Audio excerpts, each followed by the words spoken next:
Hi, everybody. So good to see all your beautiful, shining faces on this nice April 8th, 2020. In celebration of vacations, I decided to give us a little tropical vibe tonight, okay? So anyone that had any of their plans canceled during March or April, or canceled a cruise or a vacation in the Caribbean, I said, let's act as if. Here we go. So we're celebrating all of those warm weather vacations that we had to postpone. Not cancel, but postpone. Got it? And if you really look closely, I'm also celebrating, see that says New York Mets. I'm also celebrating all of our missing events, the games we haven't gone to, the fun sports we haven't seen on TV. So in this one shirt, I'm celebrating postponed sports, activities, and vacations. And you know what else we've missed? We've missed out on some really fancy occasions, like maybe weddings or parties or proms. So I am also totally celebrating those other things that we missed out on. Okay, see? Woo! And if you happen to have had your plan be a skiing or a cold weather vacation, I don't want you to feel like we have ignored you. So we also have, let me find it. Here we go. See the little ice skate? See the ice skate? And do you see the snowflake? See the snowflake? So we're also doing our cold weather if you were supposed to go skiing. But there's more. Da, da, da, da, da. Oh, look at that. What is that? That's a very attractive woman looking in a mirror happily. Does anyone remember when we used to look in mirrors and feel good about what we saw? This is celebrating that we will once again feel good about what we see in the mirror, okay? And I've got one more, just to make sure everyone feels included tonight. We also have, let me make sure that you get to see this one really well. Okay, over here, let's see if you can see it. I'll come right up to the camera. All right, did I get it? Look, people in a cafe. They're drinking wine and they're visiting. They're celebrating being together. So I've got it all going on for you. The only thing I misplaced or dropped was my really cool ski hat that I was going to pull on, but I don't have it with me. I can't find it. So just imagine I'm pulling on a ski hat.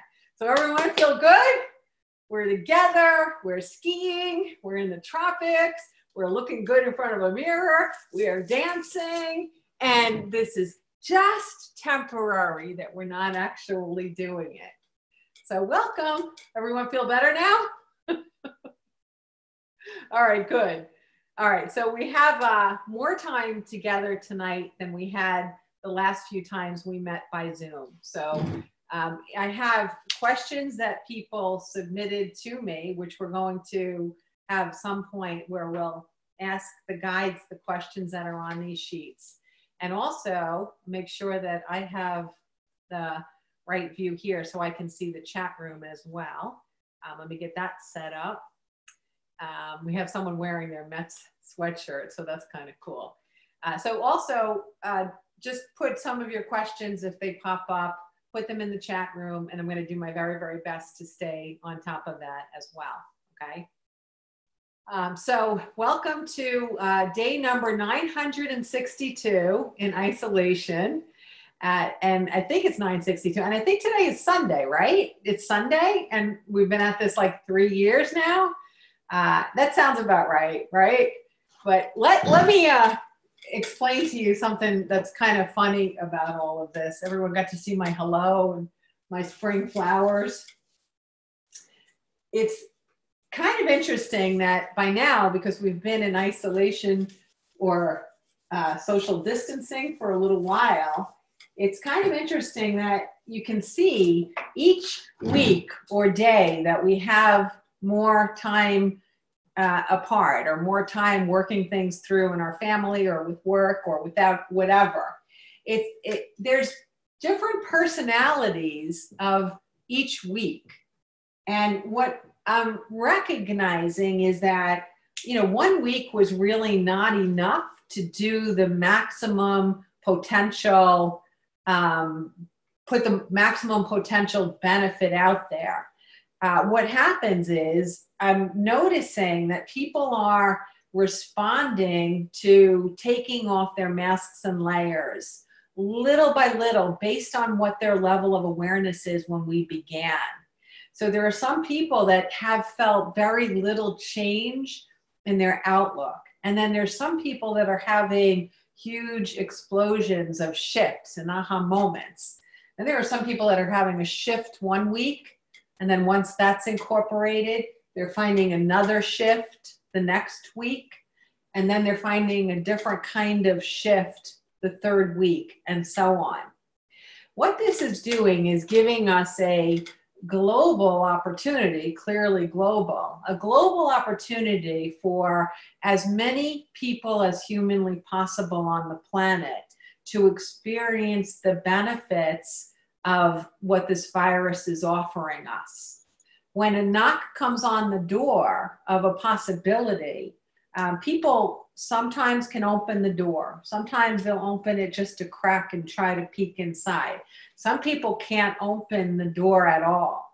So the universe will knock a little harder, and then the universe will knock a little harder, and then the universe will knock a little harder. So by having this extend beyond a few days or a week, it's giving more and more people from all walks of life opportunity to expand, to open up the door as the universe is knocking at the door. It's giving people time to remember what they value. It's giving people time to get to know themselves, to get to know the people living under their roof, to find out that maybe they're farther along in their enlightenment journey than they might have thought. Or maybe to recognize that there's so many elements of their family or how their family functions that they feel really proud and connected about. Or maybe it's revealing areas in which it's good for us to get more connected or to continue to grow and have conversations and do new things. For some people, it's about finding that I want to stop giving lip service to work-life balance, and I actually want to start living it. I want to bring this peaceful period of either working at home or having fewer hours. I want to bring that into the workplace on a regular basis after this. I want to begin to stand up for the right that children have to forego being taught to tests. I want teachers to take back the classrooms. I want to stand up for less pollution. I want to stand up for less activity. I want to stand up for less to-do lists and less constantly being task-oriented for myself and others. I want to get back to heart and soul. I want to get back to connecting with people. I want to get back to soulfulness. And I'm not going to let this and all of these awakenings and all of these possibilities, I'm not going to let them diminish when we return to what we used to see as normal activity. Our new normal can become anything that we define now, because now we have the power. Now we have the power to have different kinds of conversations. When traffic was starting to build up and where I live began to have, instead of rush hour, it was rush 2 hours, and then it became rush 3 hours, and then it became rush 4 hours. a few companies became creative and started staggering their start time and their ending time of the day. So maybe you could come in anytime from 7 to 9 in the morning and leave in that balance. But now we can go in and say, well, maybe it's good to just take 1/3 of the people off the road, rotate having 2/3 of the staff come in. Now's the time to get back into things and to start standing up for the things that we might have felt insecure talking about in the past, because we're having a collective conversation now. And we're witness to things working that some people had resistance to, wondering how it would work. Okay. I spoke in the 3-part series just about how amazing it is to see all of the year-end tests canceled for students in public school. Okay, so you told me for how many years that these are standards of measurement that must be met by everybody receiving certain particular diplomas. That's what you told me. That's why you took experiential learning out of the classroom. That's why you took away our field trips. You took away our play. You took away our hands-on. You took away letting the teachers just get in that classroom and figure out how to teach stuff. You took all that away because you said it was essential for us to have these standards of measurement. But guess what? Life's going to go on. We have no tests this year. What are you going to do? What are you going to do? You're going to figure out another way. Maybe you can get a little more creative. Maybe you could figure out a soulful way. So our opportunity is that every single person who's living in some state of enlightenment, that we keep these benefits moving, that we push them forward, that we don't go back, we don't snap back to what was not working, that we just stand up. We keep standing up beautifully, lovingly, soulfully. We continue to stand up. All of the benefits that we've experienced, let those become things that are commonplace and implemented and accepted. Let that be our new standard. Let that be where we go. I have something that the guides had explained to me that they really wanted to share with everyone tonight. And I'm going to draw it out on the board because it's an excellent model for some of the things that are going on. Oh, someone had said the thing to do is to wet this. I'm going to try that. I'm going to try to remember it. Oh yeah, that was smart. It works. Okay, cool. See, I can learn. All right, so I'm going to create a model here for you of some of the things that are going on. And I think by seeing it visually, it makes it a lot easier to remember it and to make value of it. So some people who know me have, I gotta dry this. Some people who know me have seen portions of this model that I'm going to show.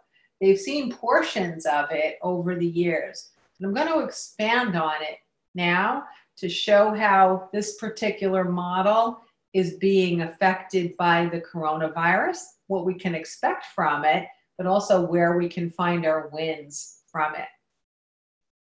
So the model that I have often used from guides,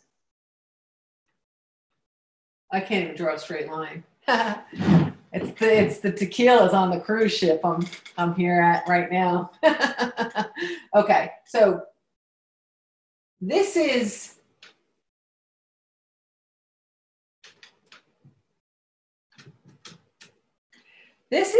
the vibration of when someone is living 100% of the human being. This is 100% human. Their soul got hidden by the challenges of their childhoods. On this end of the spectrum, we have 100% soul. basically the essence of our being that comes and joins the body. What happens over time is that regardless of how big your vibrational energy is when you're born, we get these masks and layers by misbeliefs of others, by abuse, by neglect. So we wind up radiating at a very different vibration than we were born at. Always think of it as that we radiate like the stars in the sky. So wherever you're radiating as you get out of childhood and you have some masks and layers, your radiant energy is kind of clouded over a little bit. It doesn't mean it disappears. It just means it's a little bit hidden. So when we become adults, we're each operating at a different vibrational energy. And this is what that might look like. So it doesn't mean that a person who's living all the way here, it doesn't mean that they don't necessarily have an innately beautiful and vibrant and large vibrational energy. It just means that however they were born or whatever masks and layers they got, where they're vibrating in adulthood is kind of on the small end. It's kind of on the lower end, the vibrational energy. And it oftentimes is just because their childhood was so painful that they lost the connection with the infinite wisdom of their soul. So it's not that they wanted to dial that down. It's that the course of their lives has separated them from all of that wisdom that they were born with. So they're operating very, very, very human-like. The human represents the ego, living with more negativity, living with analysis and logic being what they consider to be more important, living with pain that they have not been able to move past, living with the suggestions that we are limited, that we are less than, that we are unworthy, that we are incomplete, that we are incapable. All of that stuff, if those are what is modeled to us throughout childhood, we're going to eventually live just entirely like a human, entirely like the ego, okay? Little by little, hopefully the journey is that we remove some masks and layers and our vibrational energy increases. And then it increases and it increases. So that's the journey, not just for this lifetime, but for every lifetime. And it's also the journey of the soul altogether from the inception of your soul. Now, in this moment, let's say there's a 50 mark, a 50% mark, where you're living either more like a human or more like a soul. Let's just say 50%. If you are aggregately living more as a human, your aggregate participation in the world is that you take and you consume. If you are living above the 50 mark, which means you're living more like a soul than a human, it means that the aggregate of you is that you contribute and you begin, you create. Here you contract, and here you expand. So right now on the planet, there are far more people living down here. You know who they are, people who live 100% asleep. They don't seem to have access to compassion. They don't have access to the vibration of love. They're not demonstrating cooperation or unity or support or empathy or compassion. When people live like that, you kind of just see them as being, well, they're small vibration. They're just asleep. They're not bad people. They're just asleep. They haven't woken up yet. There are far more people living down here than there are living up here. But the good news is, since 2012, it has been indicated to me by our guides that 2020, which is the metaphor for clear vision, is our game changer. It'll be the first time in modern history where humanity has more vibration up above the 50 mark than vibration below the 50 mark. It's huge, huge, huge, huge. Doesn't mean more people, it means more vibration. So look at this as an example.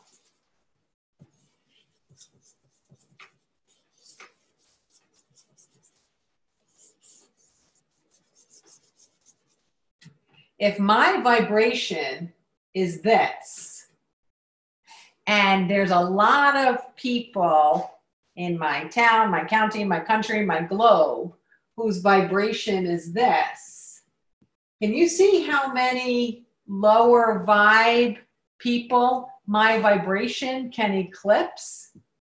Let's put different sizes in there, right?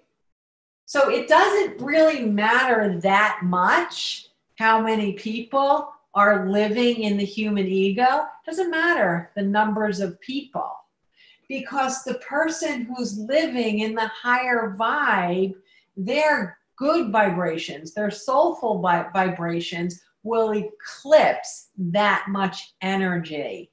Does everybody understand that? I'm gonna make the view so that I could see your faces. Okay, just wave if you everyone understands that. All right, cool. So the game changer of 2020 is that we're going to have more vibration above the 50 mark. Not more people, but more vibration. So if we've been given opportunities for us to get there and to awaken, and we haven't taken them and integrated them, then that means there's too much energy below that line, right? So the opportunities came. They came through World War I, World War II, the Great Depression. They came through the Civil Rights Movement. They came through the women's movement. They came through AIDS. They came through the stock market rally of the me generation. They came through 9/11. They came through Afghanistan and war. And they came through all of this stuff. They came through school shootings and the whole debate about guns.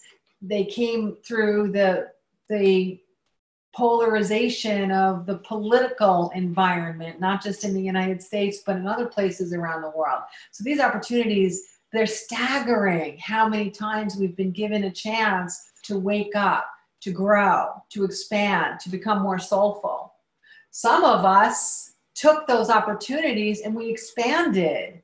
I know my big moment to coming somewhere above the line was 9/11. Right? That was my big turning point. That was the day I began the process of awakening. So we're all given these opportunities. But now, push comes to shove, 2020 is breathing down our throats, right? So what does the universe do? It's like, well, we don't really, it's the period of accelerated enlightenment. 2020 means, metaphorically, clear vision. We gotta get this moving, and we got to do it fast.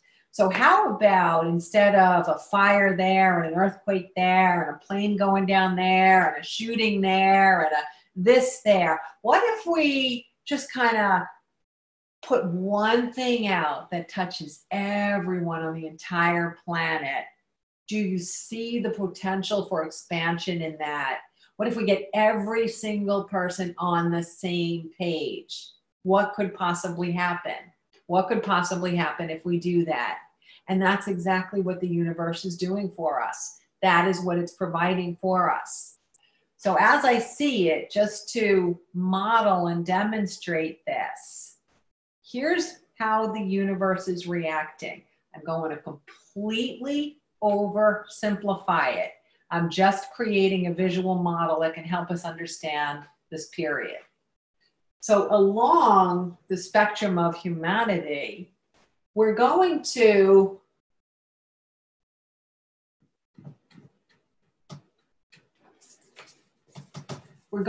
respond to the virus and the social distancing and the aftermath of how it impacts us economically, business-wise, emotionally, freedom-wise, all of those impacts that will begin to even trickle down more. But we're going to just kind of like respond in 10% groups. So one group of 10% of humanity is going to take this as permission to say, life sucks. I'm locking myself in my room. I'm never coming out of the house again. People suck, life sucks, and I'm never going to have anything to do with any of you again. And those people are just going to virtually disappear. They're going to lock themselves in their homes. They're going to lock themselves away. They're going to use this fear as permission to not explore or expand or travel or shop or anything. But that's okay, because again, doesn't mean they're bad people. It's just that their level of awareness is rather small. And instead of using this opportunity to expand, they used this opportunity to take things that they were clinging on to, definitions of what life is, and they used it to contract or get smaller. So then the next group of 10%, they might be a little bit more, well, I'm going to do a little more of this and a little less of that. I think I'm going to leave this profession and go to that profession so I don't have to see people as much. I'm going to do this. But again, in aggregate, the choices that they make in response are going to make their lives smaller. They're going to live more in fear. They're going to live more in insecurity. So basically, you're going to have a bunch of segments that move down instead of moving up. But if you're here and you're there and you go to there, it doesn't have that much impact on the globe, does it? Then let's go to the other end. Let's go to the end of the 10% that I'm sure everyone on this call lives in. What you're doing is saying, wow, I don't know exactly what's going to happen, but I feel excited about the possibility. I'm loving watching people put sidewalk chalk at the bottom of their driveway and ask people to write. I'm loving people leaning out their windows and singing to their Italian community. I'm loving how people are doing amazing favors for each other and connecting in ways that oftentimes are so much more soulful than the way that we were connecting in the past. And they're on my page, Piece It Together, our page, and they're looking at happy news, and they're looking at vibrant people, and they're looking at the fun and the awesomeness and the amazingness of this all. So up in those top percentages, these are the people that are going to have the courage to say, all right, Department of Ed of my state, let's say now we have proof that we can think differently about how we teach our children. Let's give the classrooms back to our kids. Okay, corporation who's living in ego, let's see how great we are feeling with less pollution.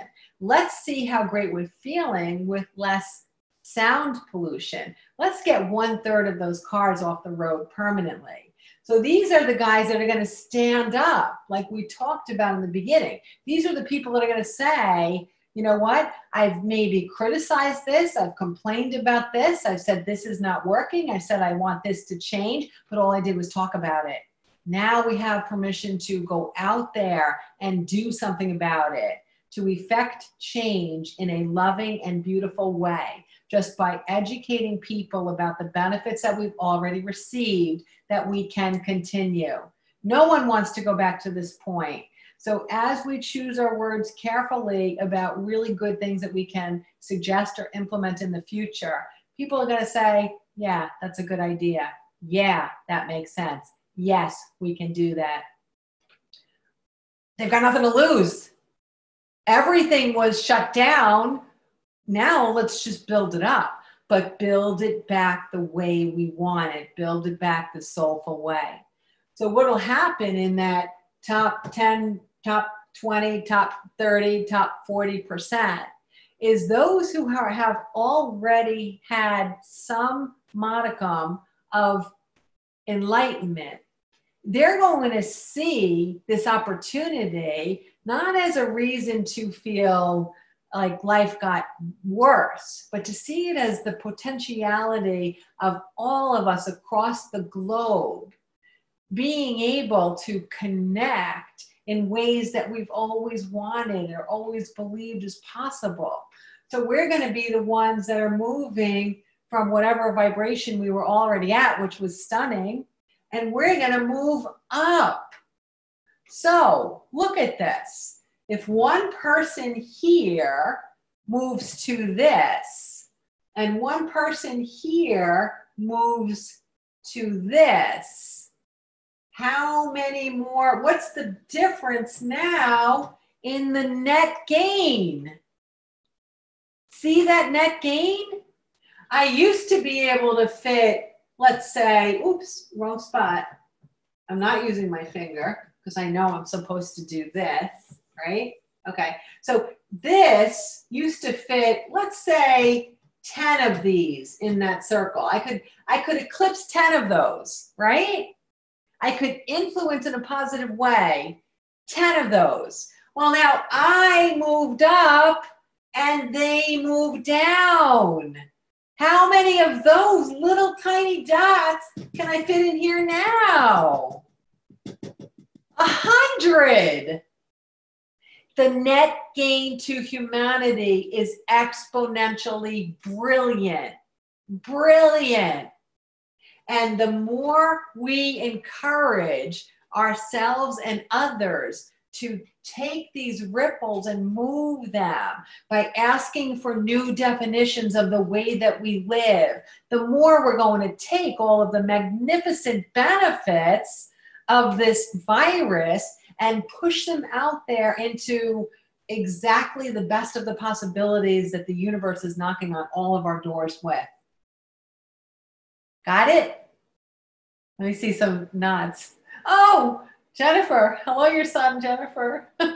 Hi. I've made it so I could see people again. I love when I can see people. So cool. Does everyone understand how phenomenal this is? Right?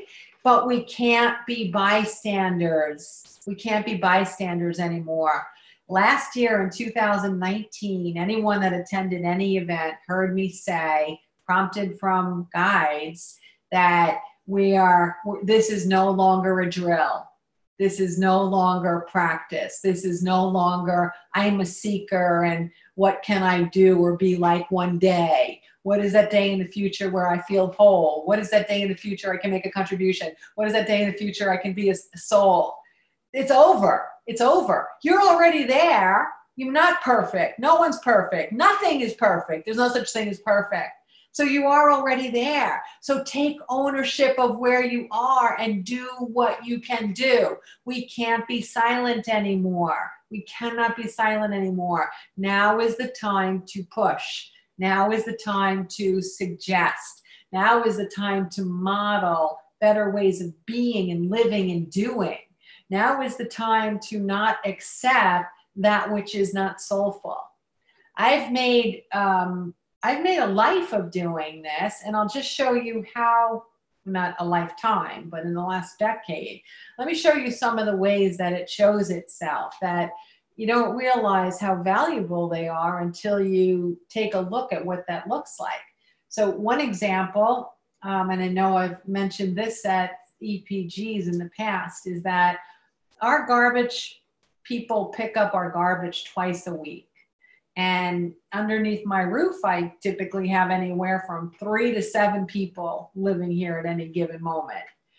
3 to 7 people living, that's a lot of garbage that's produced, right? You would think.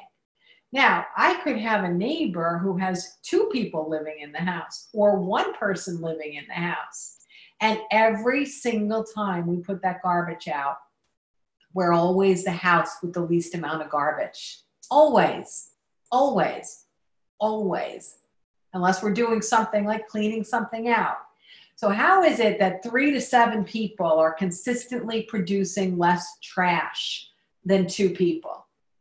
Because we have a different approach to the environment. I don't buy things in nasty packaging. I don't buy things if someone is deceiving me and putting 4 ounces in a 16-ounce box. I try not to buy things that are overpackaged.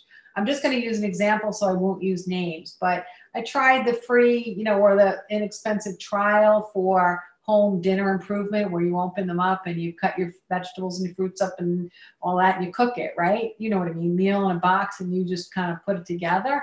So I tried it. The meals were lovely. The meals were delicious, but 1 or 2 or 3 times looking at the packaging for it, it made me sick to my stomach.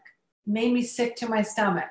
So I decided that unless they will recycle my cooling packs or whatever they're putting in there to keep everything safe and not touching, unless they recycle that and take it back every week before I get my next delivery, I'm not going to use it ever again. I just can't.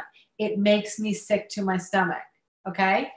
If I order online cardboard boxes, I know where we're going with recycling on this planet, and it's not good.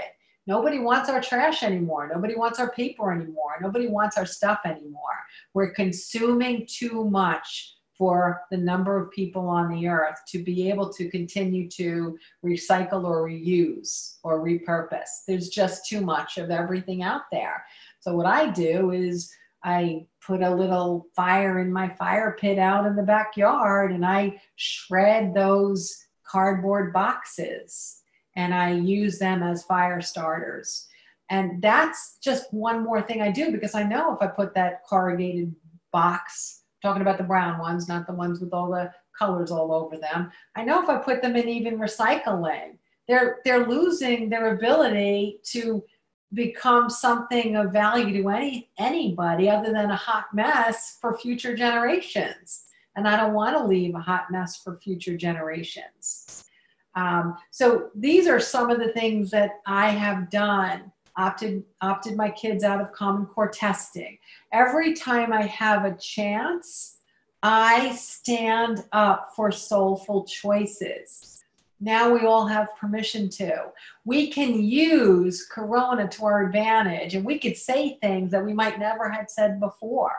So when someone's trying to serve us in styrofoam, we can get the manager and saying, if one thing that Corona taught us, it's that consumerism and leaving more garbage behind than we are able to use up or get rid of. It's not putting an aggregate benefit into humanity. So you have to give me this in something other than styrofoam.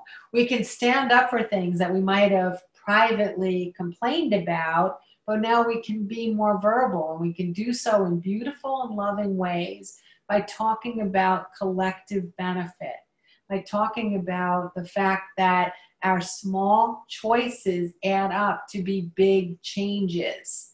We now have permission. We have permission to be those granola eating freaks that people used to make fun of. We have permission to say things that now will be perceived as common sense instead of as, oh, get away from me, you're weird. Now we're going to be the ones that can talk more and more about what we can do on this planet to make it a better place for everyone, for everyone. I'm going to just look through the questions and see if there's any questions, or raise your hand if you have a question that's relevant to the things that we're talking about tonight. Do we have any hands raising that I can see? Okay, Jennifer, I'm going to Jennifer Highland. I'm unmuting you, okay? Hello. Hi. Great question. So if you had talked about the layers before, so those are brought on, by parents and friends and whomever that, so you can vibrate at a higher level. How without completely segregating yourself from, let's say, your parents who put those layers on, how do you still stay connected with your parents without keeping those layers on? Like you're peeling them off, and every time I feel like I'm going with them, they're putting them back on. Right. I totally understand. That's a big problem for everyone, is how do I manage with people who are living less soulfully? How do I keep my vibration moving forward when other people are not moving their vibrations forward, nor are they honoring the space in which I'm choosing to live? What I have found is that the best thing to help others to be more comfortably in your space, or for you to be more comfortably in their space, is simply by narrating your view, narrating what you choose. I've said this for years, and I'm going to continue to say it forever. Nobody likes to be criticized. You know, I've heard people come, I mean, I've coached people and they're like, just give it to me hard. I really benefit from all of the criticism you can throw at me. That's how I grow. That's how I learn. It's not true. People might say that because it makes them feel like maybe they're strong or they're resilient. Nobody likes to be criticized. Nobody likes to be criticized. So if you understand that, you can come from an approach where you're just narrating your choices. You have permission to say what's in your space. You have permission to grant this space to be clear of certain behaviors or choices. You have that permission. But it doesn't mean you have to criticize other people who are not living within that vibration. So for me, it's always about narrating. And sometimes that narration has to become a little bit more clear or a little bit more bold over time if someone is not understanding what we're communicating, okay?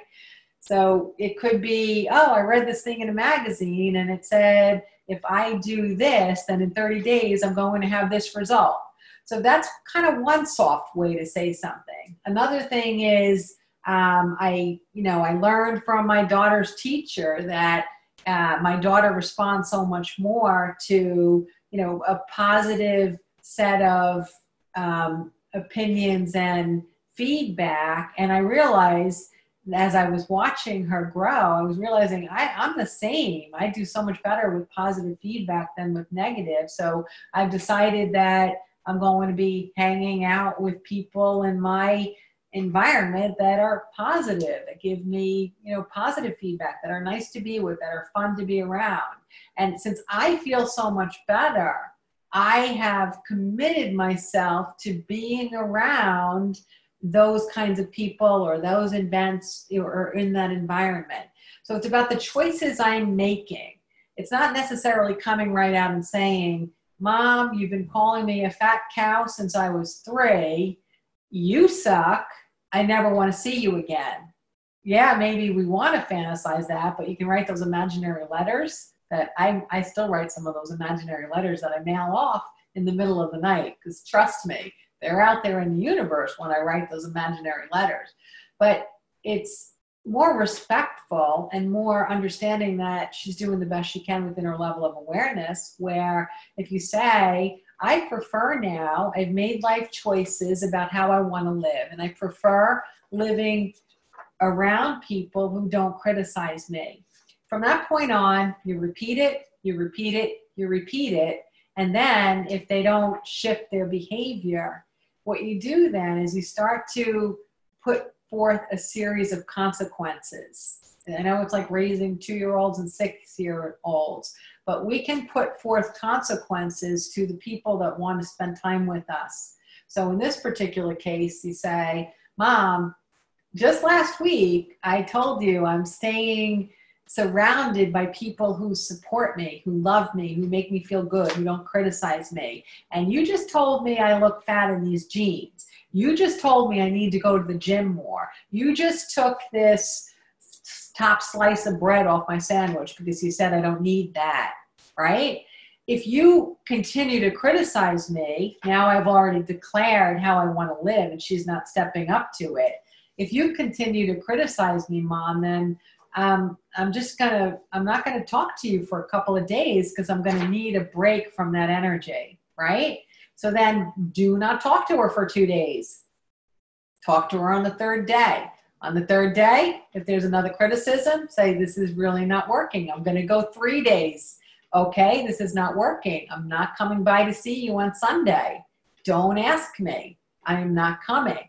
But as long as you follow through on the consequence that you say to get people to behave the way you are allowed to be behaved around in your environment, if you follow through on those consequences, they will change their behavior. They will change their behavior if it's important for them to be with you.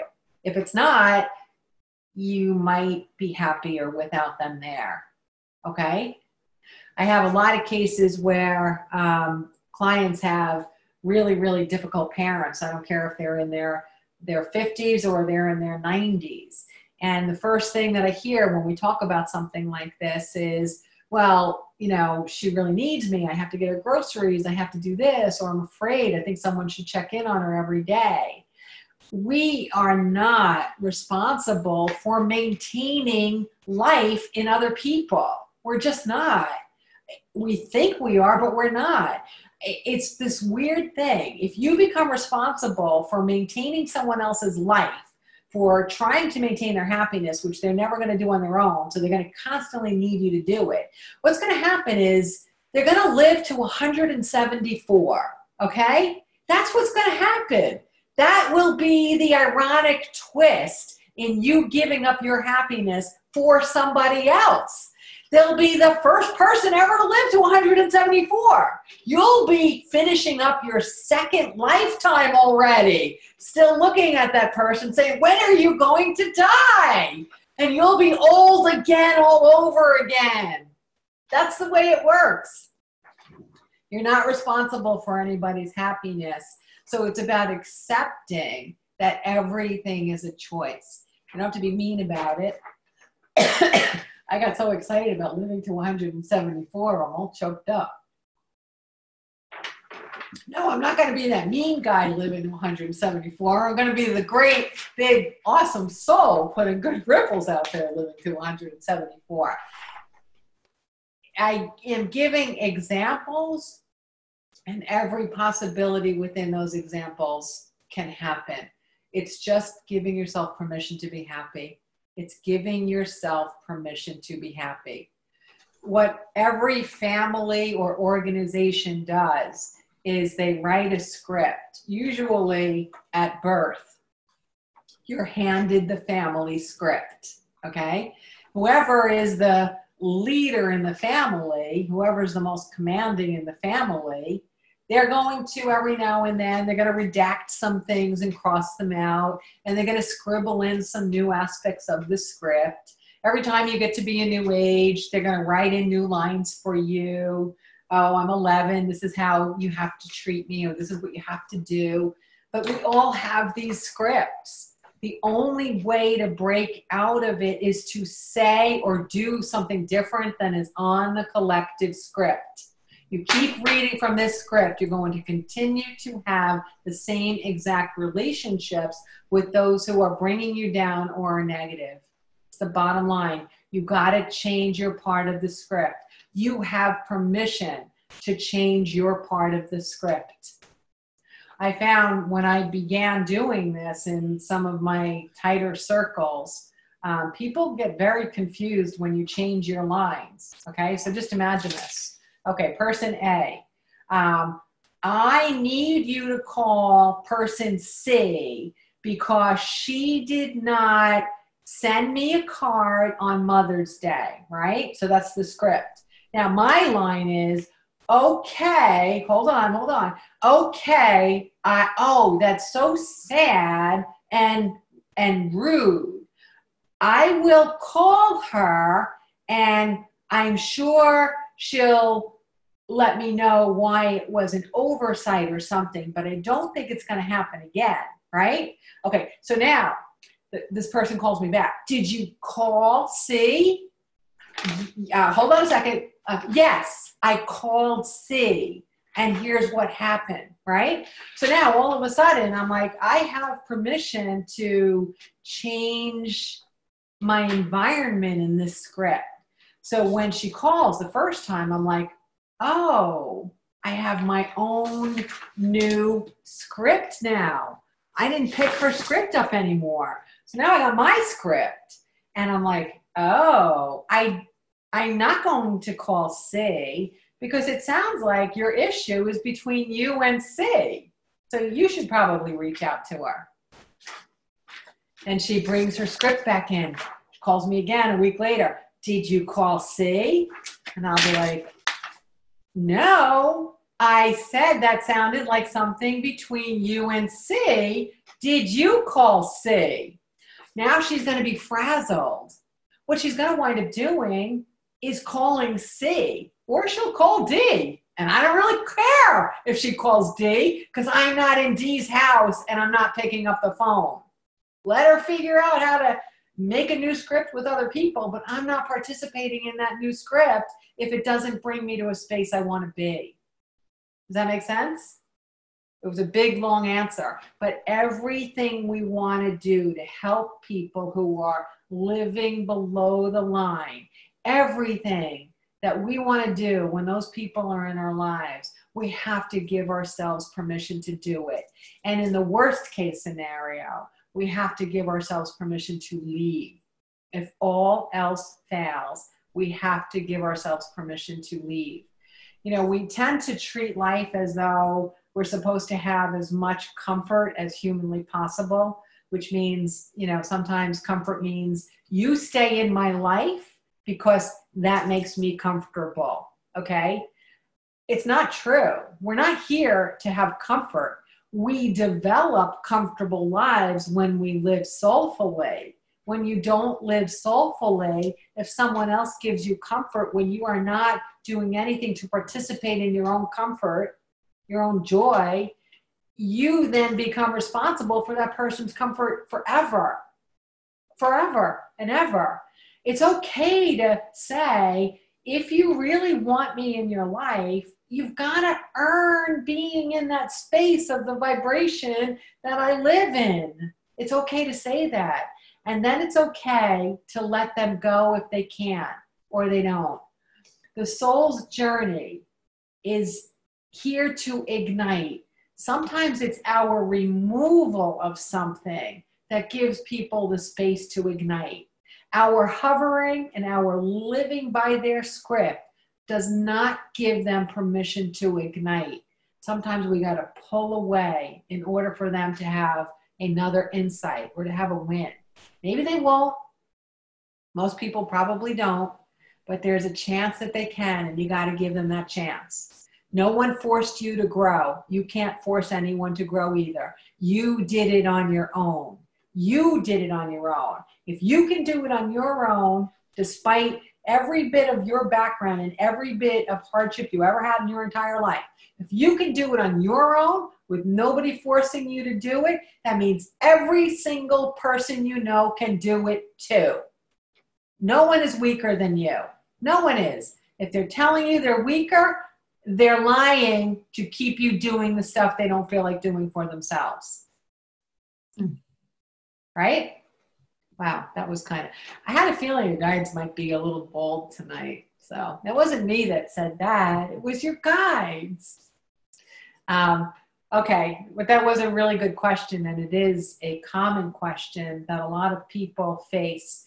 Whenever we are going through the process of growth and enlightenment, it's very rare that people are keeping pace with us. What more often happens than not is that the people we were traveling with, they tend to dissipate, oftentimes very gently and happily without any drama. But those diehards that keep clinging on and trying to pull you down to where you used to live, then you just start to give yourself permission to only allow certain behaviors around you, but you've got to be consistent with it. What I found is that in my own period of massive awakening and enlightenment, there were a lot of people that left my life. And no one left because I was doing weird stuff, you know, communicating with souls without bodies, because the people who left in general didn't know what I was doing. It was just that my vibration changed so much that they were no longer in a level of compatibility with me. So we just drifted. I didn't have to do anything. I didn't even intend to do anything. It just happened really naturally. And interestingly, I'm going to be blunt about this, and I know it sounds mean, and I don't mean it to, but the ones that were the most difficult or the most abusive or had caused me the most harm in my life, some of them even died in tragic ways, unexpected ways, way too young. But in the moments of discovery, I kind of understood that their journey and when they returned home, one of the 1 billionth reason why they went home at that moment was to free me up to do this, was to free me up to be able to communicate with everyone about these truths. If I still had a couple of those people nagging me or pulling me down or hurting me, I can't bring them up to speed, and I wasn't at a level of awareness yet where I knew how to move away. So the infinite wisdom of the universe said, this is going to be more expedient. They're ready to go home anyway, even if it seems like they're too young, but it'll make the space for this development. That's how amazingly the universe actually lives in cooperation. And it's not done to us, it's done with us and for us. When each of those people, when they died, they had access to all of their unconscious memories and could see the effect that they had had on my life. They're joyful now because they can see that I'm unencumbered. They can see that I have a new set of freedom to be able to go out there and do things that they would have been against or critical of or tried to sabotage. So within a second of death, they're celebrating that the infinite wisdom of their soul and collective consciousness and how we all operate together worked out in a way that there were so many benefits enfolded in it. We're always judging. Why did this person die? Why did this happen? Why did this person have to get sick? Why this person's good? They shouldn't have happened.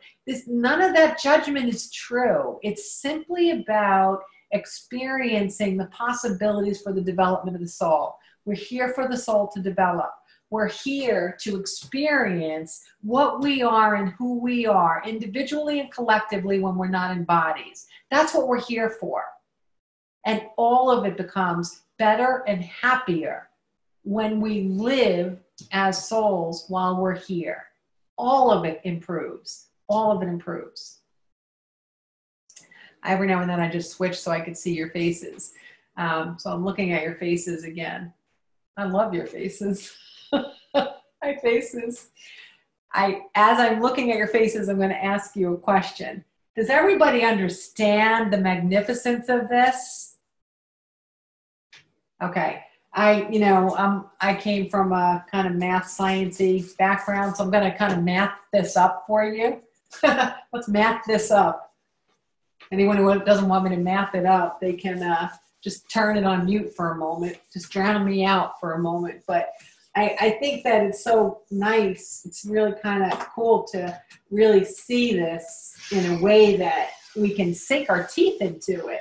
And so to math this up, we went from this and me trying to eclipse those. I don't think that's bright enough.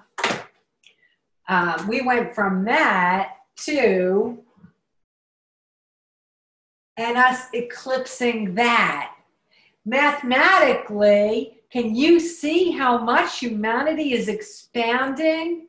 Can you see this process of what coronavirus is doing for the entire planet? Can everybody see mathematically how much more positive influence those who are already living to some level awake will now have from this day forward? This is the most beautiful consequence of corona. It is the most beautiful possibility of anything that it is that the universe can deliver to us right now.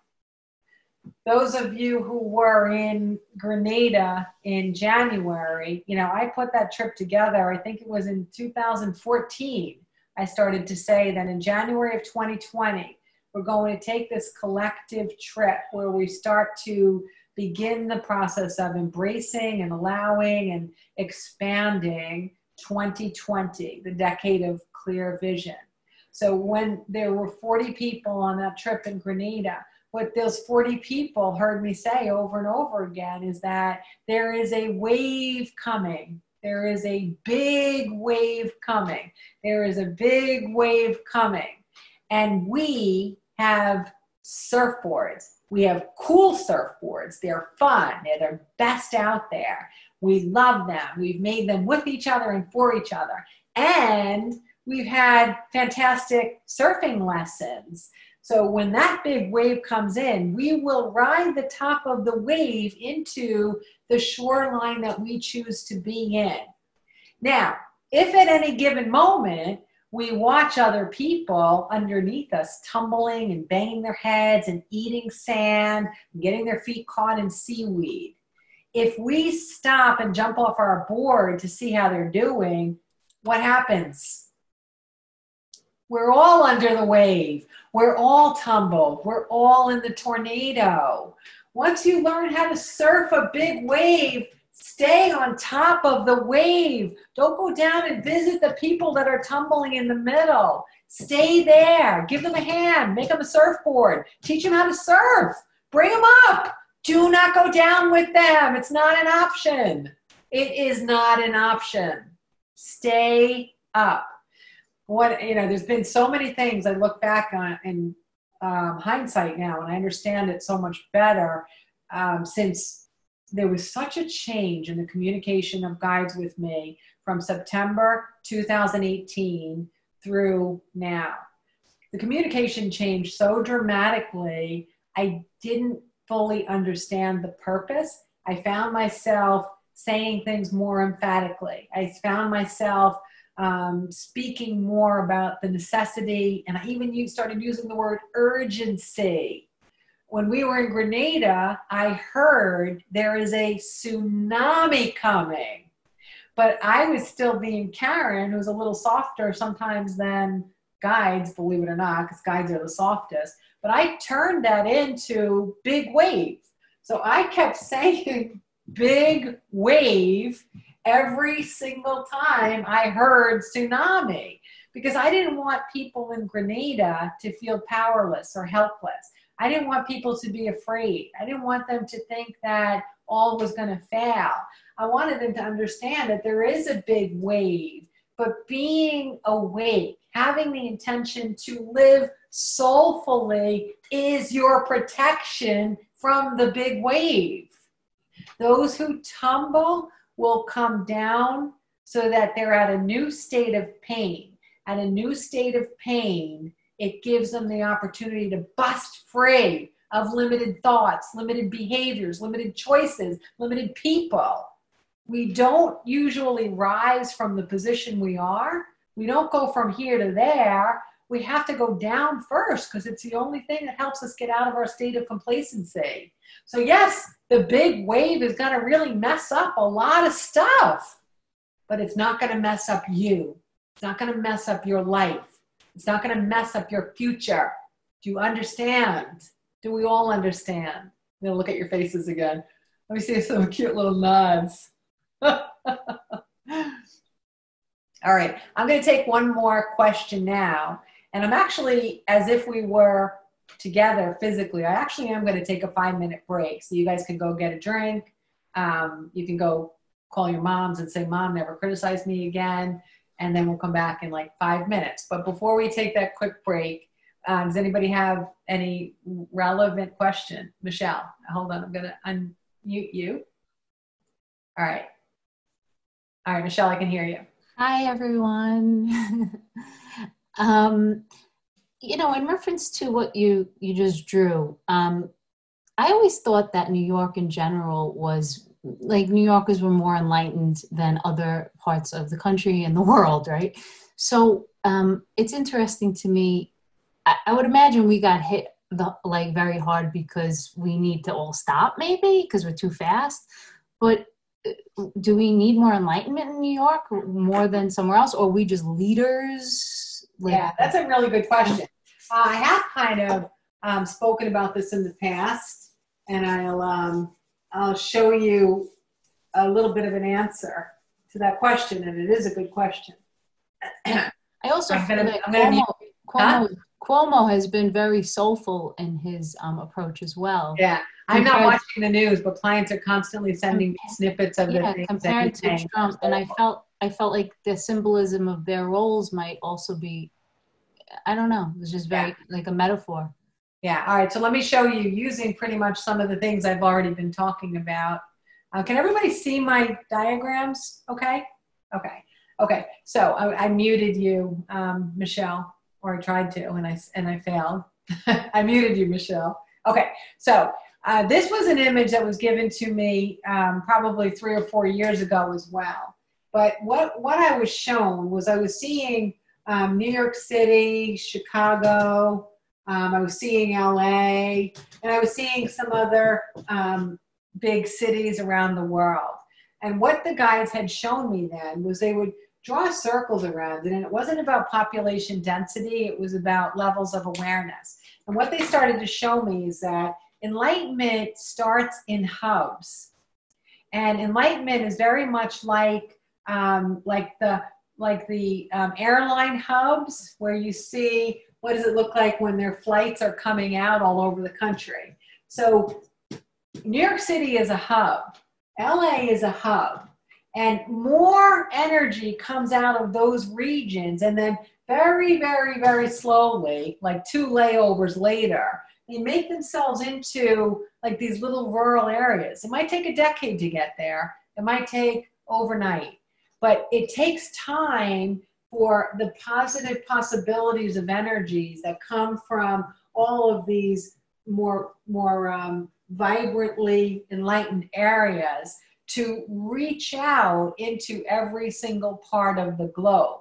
Now, you might say, I last count, what is it, 12 million people living in the New York 5 boroughs? I think it's 12 million now. You might say 12 million people, but maybe, I don't know, maybe 10 million of them are living way below the line. But it doesn't matter, because how far can that vibration create influence?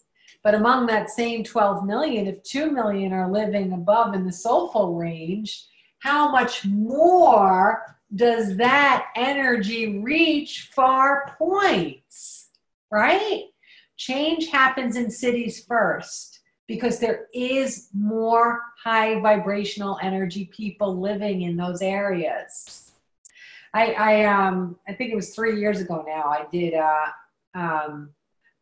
there was this big women's conference that I spoke at in Charleston, South Carolina. And I think it was 3 or 4 years ago.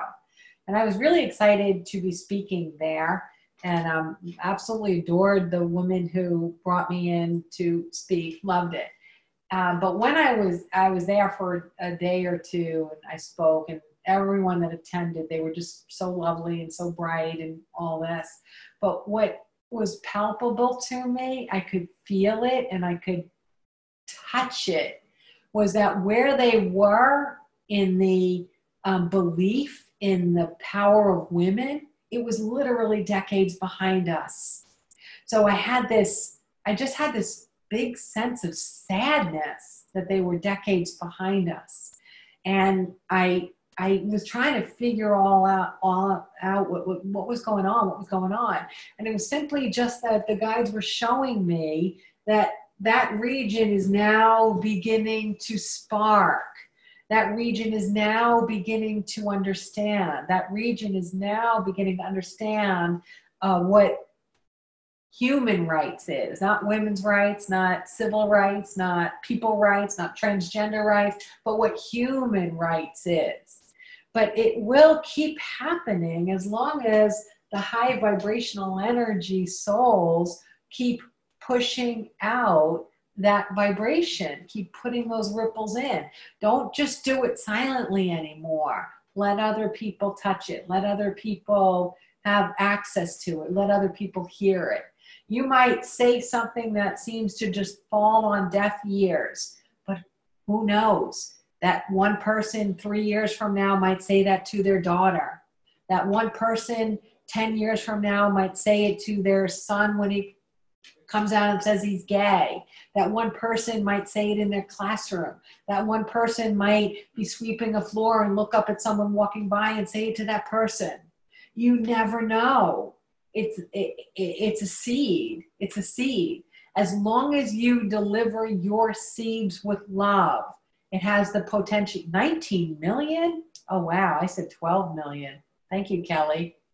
Wow. And there was another thing here that I read in the chat room that was funny. Crystal, the tsunami, she says, thank God, thankfully it wasn't while we were on the beach. Yeah, we were not on the beach when the tsunami hit, but we came back in time for it. Literally, we got off the plane and it hit. That's funny. Okay. I am going to, it's 8:13 New York time right now. I am going to pause us for a moment, and we're going to come back in like 3 minutes. So you guys go get a drink, call your mothers, and feel good, and we will be right back, okay? Hello? Okay, I found it. I didn't want you guys to feel left out if it was a ski vacation that you were missing out on, okay? So I found it. I love this thing. And we had like no snow this year, so I didn't really get to wear my hat. There we go, okay? Now, those who wanted to ski, you feel more comfortable too. All right, so welcome back, everybody. I'm not reading from a script. I'm reading your questions. I'm a bit of a mess. Okay. I really shouldn't be skiing in this, should I? Huh? No. Not a good idea. Okay. All right. So I'm going to just kick off this half with the questions that people had sent to me before tonight. And I'm also going to get to some of the questions that are in the chat room. So let me start out with, we've spoken for years at your events about how people below the line will fall away in this period of enlightenment. I see a large part of the population who are succumbing to the virus. And also I was witnessing the older generation, 70 and older. Is there any connection between below the line and the older generation? This person says, I don't really think that being older makes you, that there's any connection between that and living below the line at all. But what it does do is that the increase in how fear-based we have become, particularly since the 1980s. If you are older right now, you live more than likely with less fear around you in your younger years. And this new environment where everything is making everybody afraid and you're bombarded with airport security and fear of guns and fear of public events and fear of, seeing pharmaceutical ads all the time. The way society has bombarded us so much more for reasons to be afraid. There is a natural rhythm to saying at some point that, you know what, I've been there and I've done this, and this part of humanity's journey, it's not really my journey anymore. I feel like I made my contribution. I feel like it's a little bit of time to hand over this next phase to the incoming generations. They're the ones that are going to have to live in the world that's being created. They're the ones that are going to have to step up and preferably improve it. And I don't necessarily feel that my contribution is the energy that, that I'm wanting to make at this moment. So it's not a conscious thought to return home. It's not a conscious thought to leave our bodies, but there is a point in a lot of people's lives where they just naturally feel like, I've had my journey here. I really have had my journey here. Not thinking about it consciously, but they don't necessarily perceive how they fit into the new definition of what's to come. So that's a part of it. I don't care if a person is 11 or a person is 101. A person's vibrational energy, their level of awareness of where they're living at, you know, like I said, it's based on what their masks and layers are. You can be 11 and be living here, and you can be 101 and living here. You can be 11 and living here, and you can be 101 and living there. It's all about the soul's journey. It's all about the masks and layers that we get in our childhood.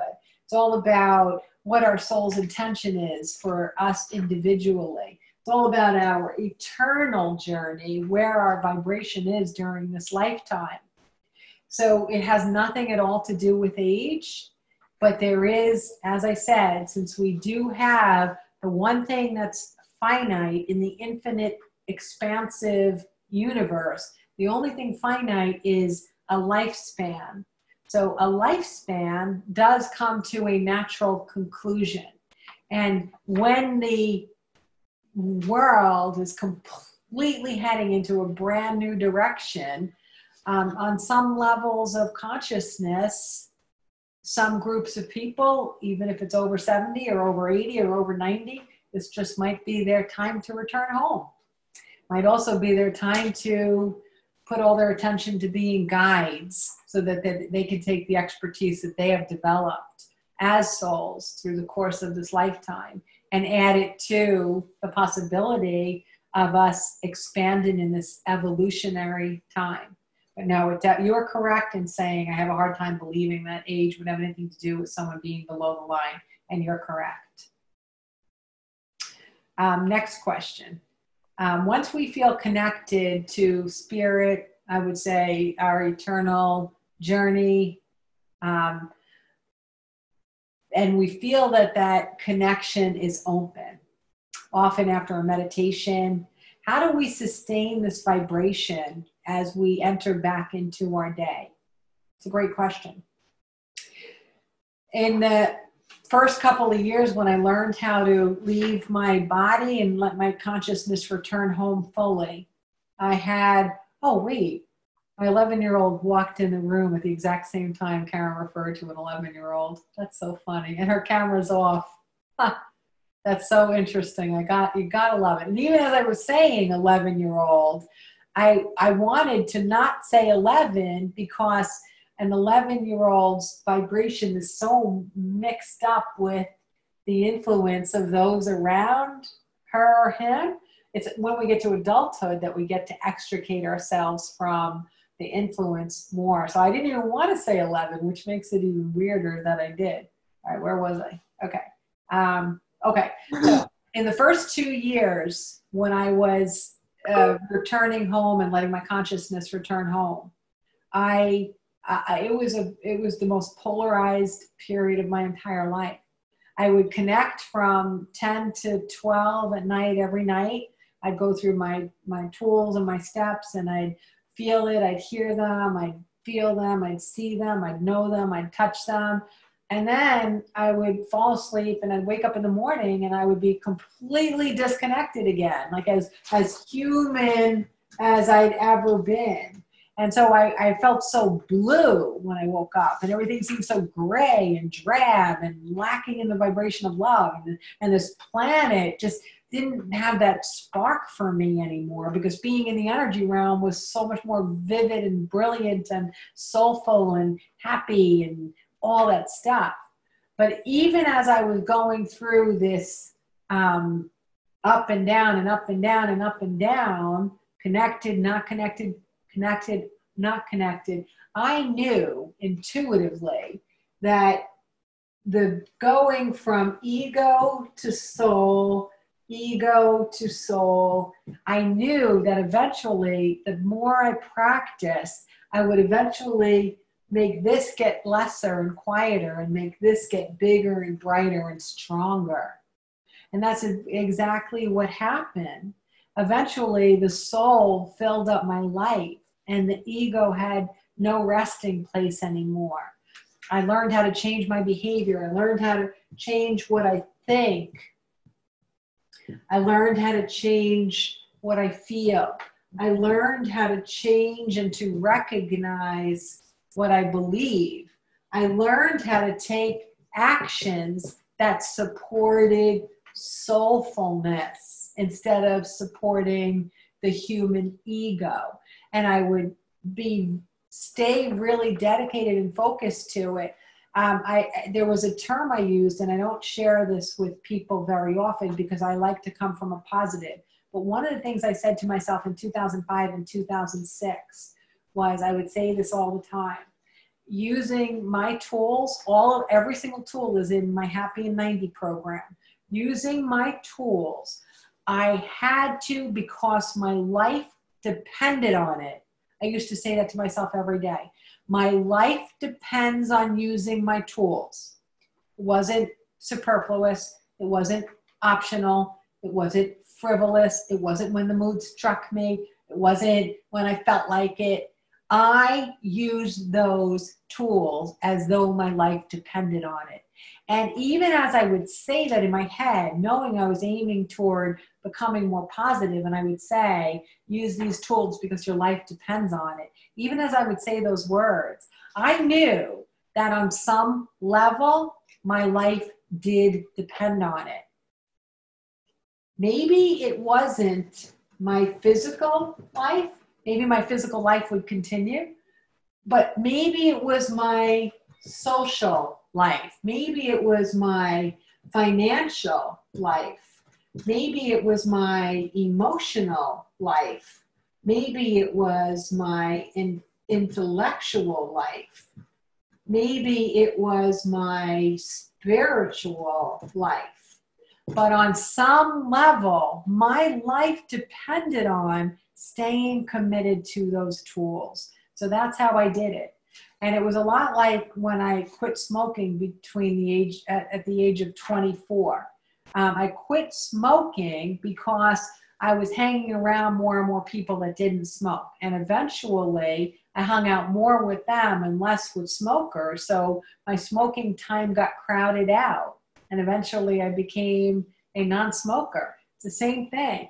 When you are dedicated to soulful choices and behavior, you crowd out non-soulful choices and behaviors. There becomes no more time for it. You let that stuff come in, that's your choice. You hang out with those people, that's your choice. You put on the news, that's your choice. You can't bring more soul into your life if you're still going to hang out with and focus only on egoic choices. Okay? So that's how you do it. I love you too. And I saw that in the chat room before, and I saw it again. I love you too. Okay. Now, there was another one that I saw. Hold on here. All right, here it is. Okay. I feel that the this is a question. I feel that the mass exodus of souls at this time is based on this mass consciousness raising, and I was wondering if you could elaborate on this. Absolutely, absolutely. Remember, acceleration means things are going to continue to move faster and faster. So at first something's moving 10 miles an hour, but if it's accelerating, then it's moving 12 miles an hour. And then if it's accelerating, it's moving 20 miles an hour. So it doesn't mean it's maintaining a constant speed. It's not continuing to go 10 miles an hour. Acceleration means things are going faster and faster and faster and faster and faster. This period of accelerated enlightenment means that change, evolutionary change, can happen like that. And pretty soon, we're going to see evolutionary change happen like that. Whereas before, it took a century or it took 1,000 years. And then it started to take a decade. And then it started to take 5 years. And then it started to take 3 years. And then it started to take 2 years. The period of enlightenment that we're experiencing right now is completely bringing us from change through revolution to change by evolution.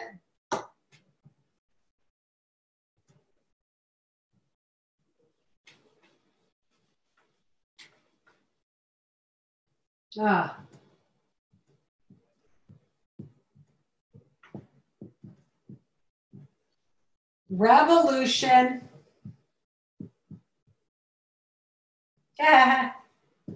Revolution is based on the core word. Oops, I really did not spell that right. Revolution is based, 11-year-old, leave the room. 11-year-old, leave the room. Okay, revolution is based on the root word of revolt. Revolt is angry. Revolt is aggressive. Revolt is a fight. Evolution is based on evolve. Evolving is showing leadership and giving people a positive place to go. We've had our revolutions. We've had lots of revolutions. Right now, we're not in a period of revolution. Right now, we're in a period of evolution. That's why you guys are on the call, because you recognize on some level that you are points of light. You recognize that you are beacons of possibility. You recognize that you're lighting up the way to bring the soul back.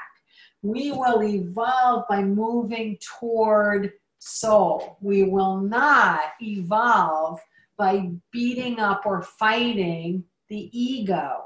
Give people a positive place to go. Shine the light on where we want to live. That's our role.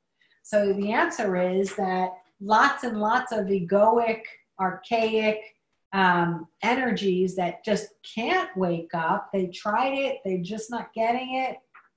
They're going to leave. They're going to leave the planet, or they're going to, as I said earlier, some of them are really going to lock themselves in their houses. And this does make more room for us to shine the light on soulful choices. Oh, I saw another one that I like. You're adorable. It says, I'm adorable. Oh, I just saw that. That was pretty cool. All right, I like that. Okay, no, I'm embarrassed. I'm blushing. All right, next one. Oh, this one I like. I just wrote down a note here. I didn't write out the whole question because the note came too late for me to print it out for myself. But the question was like, can you just give us some insight like into all the kind of funny memes and stuff that are happening now? One of the like coolest things when I started to return to the energy realm and I could really hang out with guides and I could be a soul, I was like blown away by their senses of humor. I mean, the souls without bodies, they're just funny, they're witty, they're clever, they're just happy. There's always a playful or nice slant about everything. And then I would come back to my body and it's like, oh, you're so serious. It's like, you're so serious about everything. You're just so serious and so uptight. And in all fairness, I was definitely one of those serious, uptight people. And also one of those sick people, and also one of those unhappy people, and also one of those egoic people. I was all those people. But then when you start to play around with just being lighthearted and seeing something funny in it, you get into that vibration of, oh, well, that was good, or that was good. So one of the things I really love about this period right now is the funny memes. Some of them are hilarious. And it's good to be lighthearted. It's good to see things with a sense of humor. If we could change anything right now, we would bring more play, more joy, and more humor to this planet. Why are we all so drab? When you're drab and you're worrying and you're fretting and you're making other people fret and worry, you're bringing your own selves into a state of vulnerability. You are actually making yourself sick. So all you need when you're doing that is a suggestion to come by you of a disease or a germ, and that suggestion is going to come right in and land in the cells that you already made sick. Be happy, be vibrant, be playful, be the fun one in the room. I don't mean hide when times are bad. I truly believe that we have to face emotions when we are in complicated or difficult situations. But that shouldn't be from life till death, from birth till death. It shouldn't be our entire adulthood. Just stop.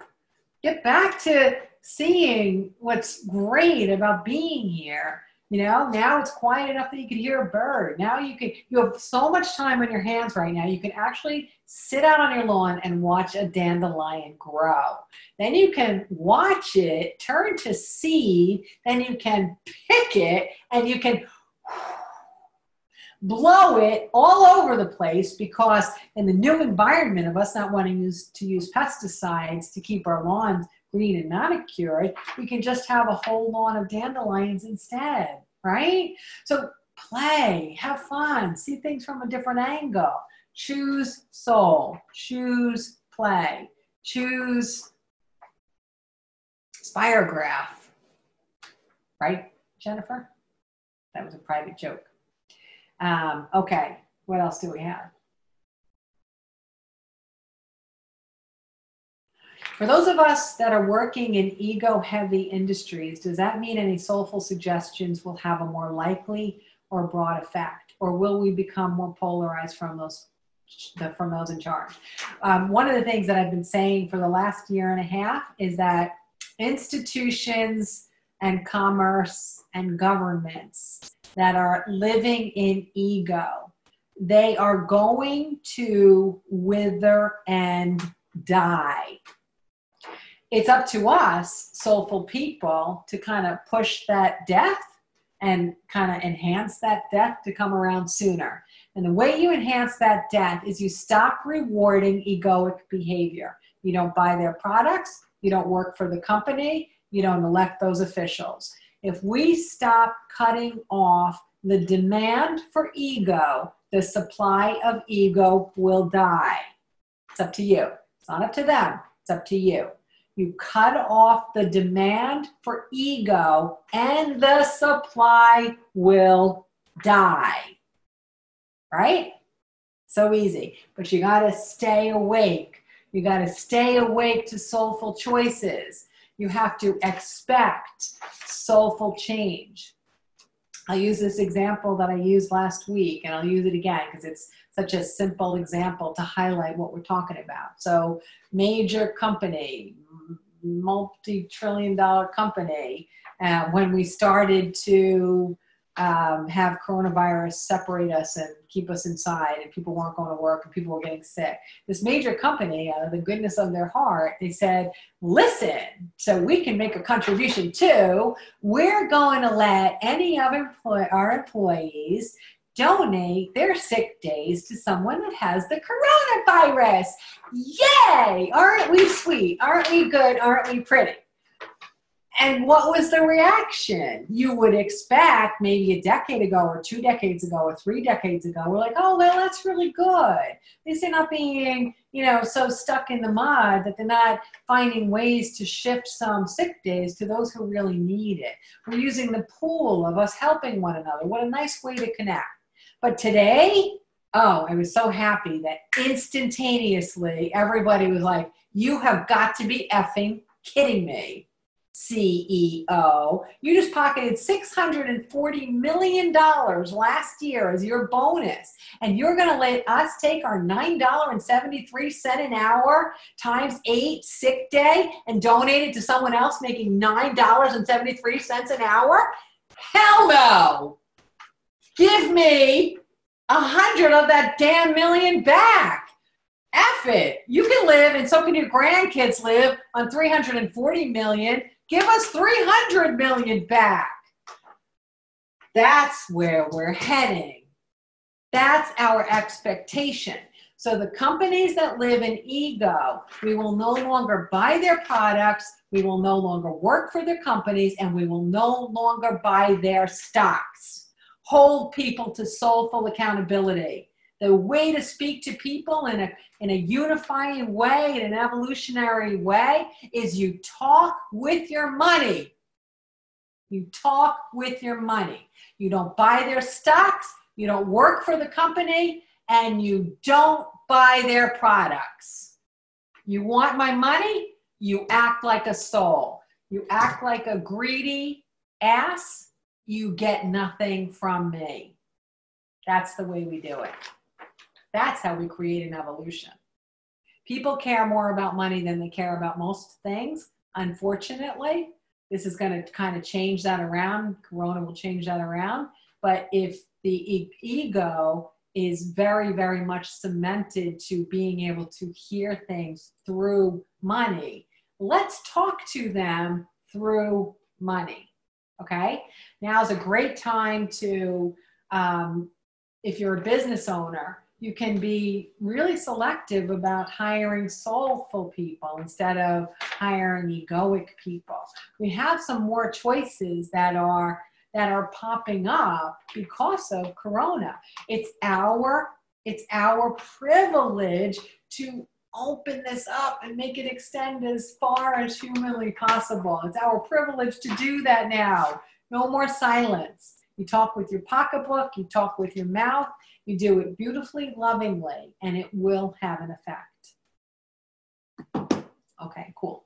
So for those of us working in egoic heavy industries, it's another interesting thing is I've coached or had sessions with probably 10,000 people by now.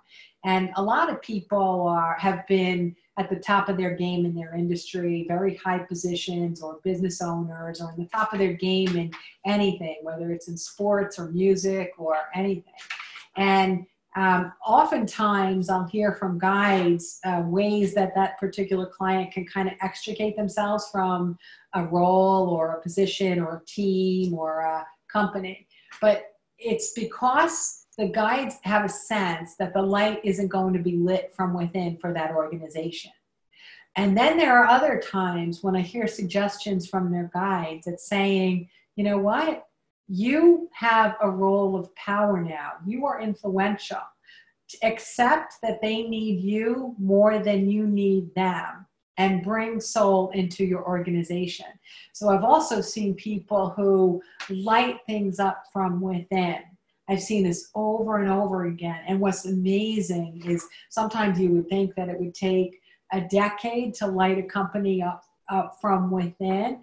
As soon as you dedicate your choices and your behaviors toward lighting an organization from within, it can happen within months. And once you leave that positive energy there, once you put that influence in there, they can't go back. Enlightenment is a one-way door. You cannot go backwards in enlightenment. Enlightenment is a one-way door. It's a one-way door. Okay? Okay, hope I answered that one.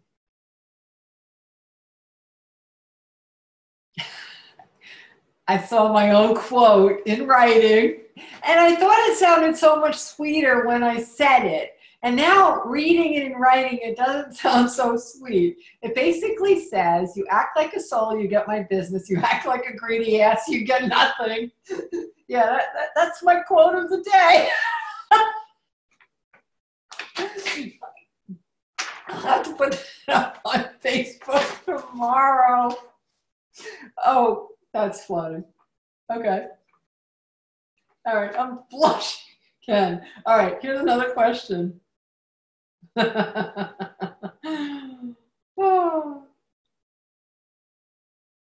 Oh, this is a big one.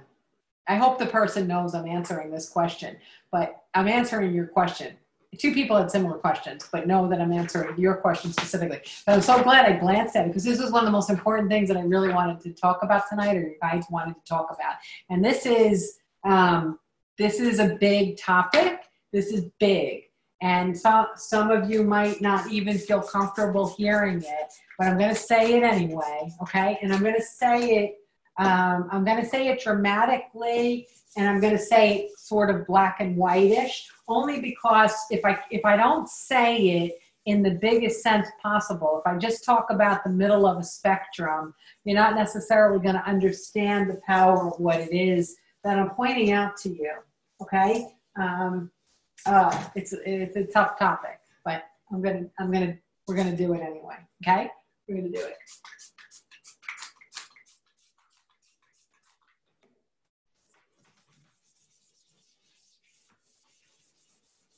I think I'll probably spend the remainder of the time on this. Okay, so I hear people say things like, all right, let's start out with a health aspect. Okay, so he ate clean, he exercised all the time, he did this, he did that, and then he died of a massive heart attack when he was 47. So explain to me, why is it that he did all the right things and he died of a massive heart attack at 47? I don't get it. It doesn't add up, okay? The answer is that we tend to look at things in such a limited way, okay?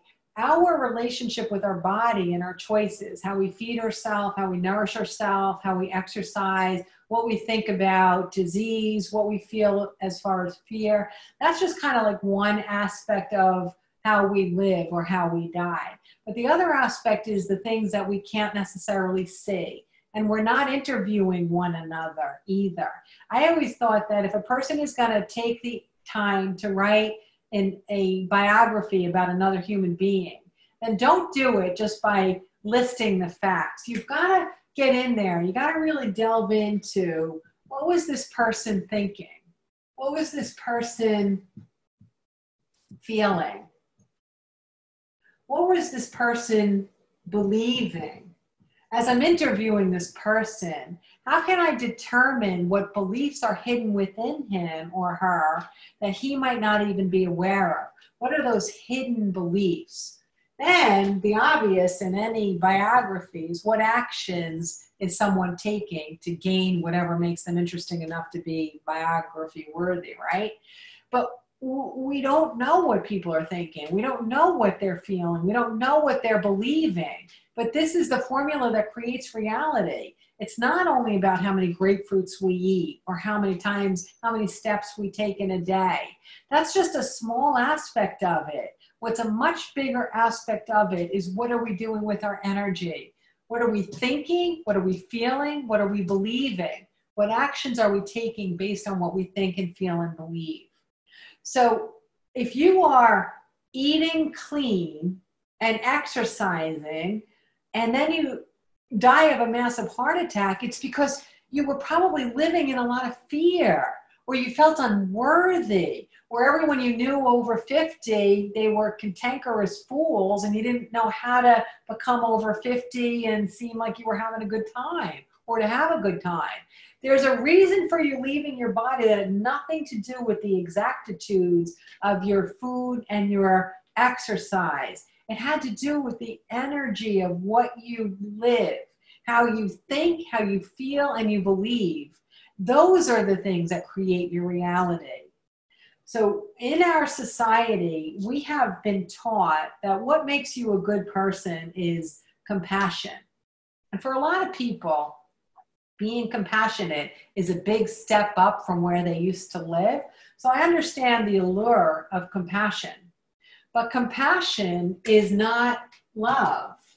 Compassion is love with a little mix of pity. As soon as you say you're compassionate, it means you're judging that a person's life or their circumstances are less than where you think they should be. Otherwise, you wouldn't be feeling compassion, right? So compassion is not love.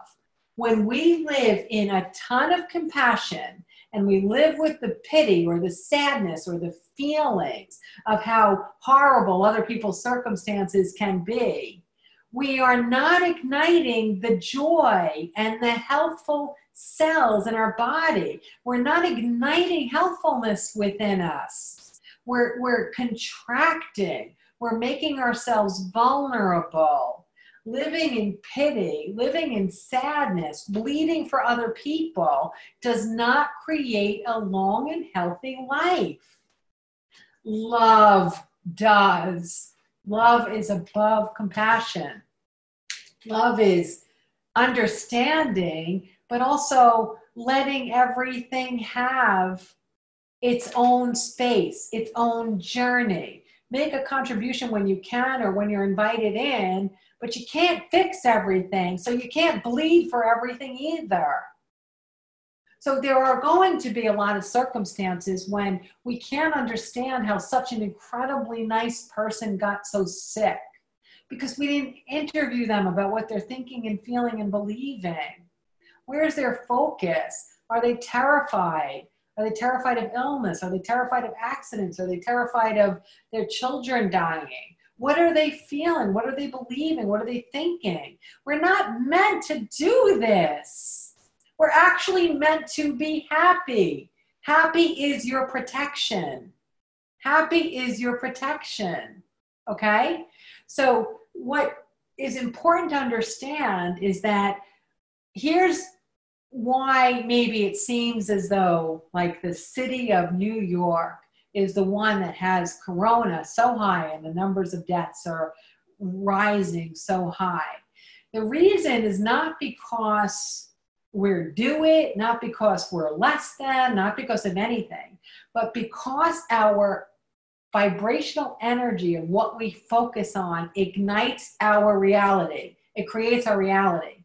So since for months we've been tracking this disease, for months we've been reporting it, for months we've been taking our eyes and our ears and our nose and sticking it in all of this horrible news, saturating ourselves in the what ifs, the who dies, the what are the symptoms, when to go to the hospital, how to get a test, why are you out, why is she out, why is she putting you at risk? A month of that, 2 months of that, what we're doing is we're igniting the lacking of health in our cells. We're making ourselves sick. We're making ourselves sick. The collective journey of humanity is supposed to help us recognize this. We're supposed to be recognizing that we can ignite healthfulness in ourselves. We're supposed to start to learn how we can do that. We're supposed to move away from fear. We're supposed to move toward saying, you look great. How do your cells feel? I feel great. You know what? My cells feel really good.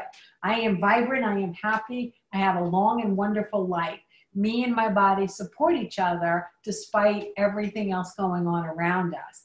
That's what's meant to emerge. Every single thing that happens on this planet is an echo of the projection of our consciousness. We are not victims. Nothing happens randomly. Everything is an echo. Everything is a mirror. Everything is a reflection of what we as individuals and collectively are doing. What you focus on will expand. You track the virus and the count every 15 seconds, the numbers will rise. What you focus on will expand. This is, we're cameras, we're projectors, we're receivers, all of us. We're putting our consciousness out there. This is a great big experiment. We're putting it all out there, and then we're waiting for the echo to come back of what it is we're projecting out there. I opted out of disharmony a long time ago. Doesn't mean I'm not a part of the collective energy, but I recognize that my happiness protects me.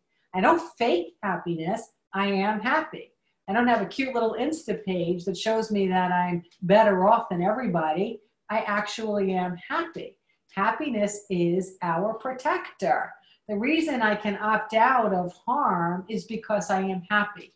Happiness is soulfulness. Happiness is the soul shining through.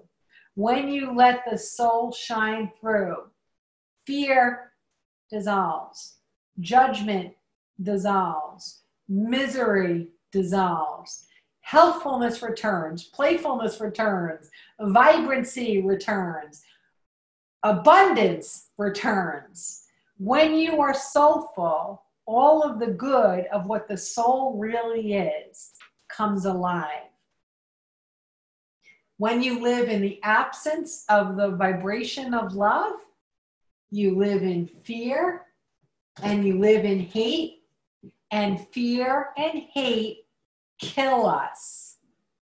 Absence of love kills us. So I understand people's journey when they're struggling. I don't want people to be sad. I don't want people to be sick. I actually, truly, truly, truly, truly want people to be happy. But if they're not happy, I'll continue to make all the contributions I can make to give them a positive possibility of someplace to go.